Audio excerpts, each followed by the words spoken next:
everyone, so for today's Fueling Friday, we're going to be talking all about snacks. So snacks are really important for athletes because they help you meet your really high energy needs. Oftentimes you need a lot of calories, you need a good amount of protein just to meet your needs so that you can perform at your best. And snacks allow you to do that, right? So usually what it'll break down to is having to eat every 3 to 4 hours. So you'll be wanting to have snacks between meals, and then sometimes you'll need a bedtime snack as well. And snacks can also play a unique role as a pre-workout or recovery fuel, right? So let's say you're training really early in the morning, or you have an afternoon training, but it's been at least 3 to 4 hours since your last meal. That's when a snack would be really useful. And for pre-workout, you're gonna wanna focus on getting carbs that are really easily digestible. So that's things like pretzels, maybe fruit, you could do a granola bar.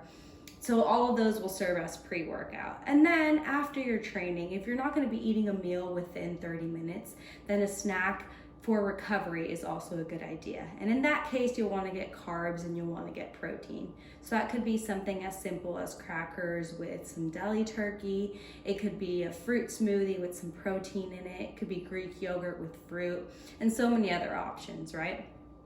And so this snack in particular could serve as a recovery snack, or it could just serve as a snack throughout the day to help you meet your energy needs.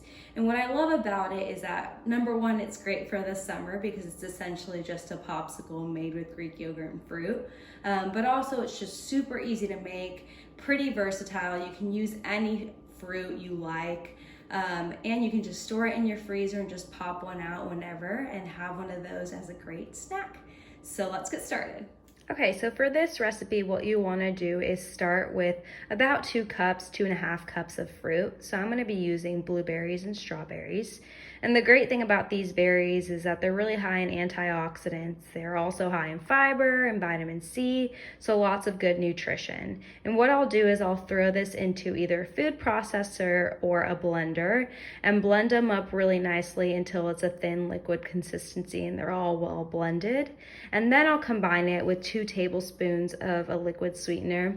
So I'm using honey in this case, but you could also use something like agave. And again, you can use any fruit you like. You don't necessarily have to do these 2 berries.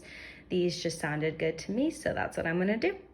Okay, so everything is nice and blended up. So the next step will be to fold it into 2 cups of vanilla Greek yogurt. So the great thing about Greek yogurt is that it's a really good source of protein and of probiotics, which are good for your gut. It's also a good source of calcium, which is good for your bones. So there's lots of good nutrition in yogurt. And then once you have it all folded together, you can throw it into some type of popsicle mold. You could also use little cups and then just use popsicle sticks, or even just spread it out onto a sheet pan, and you'll just need to cut squares later on. But I'm gonna go ahead and do this and kind of show you what it looks like in the mold. Okay, so this is what the mixture looks like once it's all folded together, and then I went ahead and threw it into the molds, and I put the sticks on there as well. So I'll just throw this into the freezer overnight, and then tomorrow I'll show you guys the final product.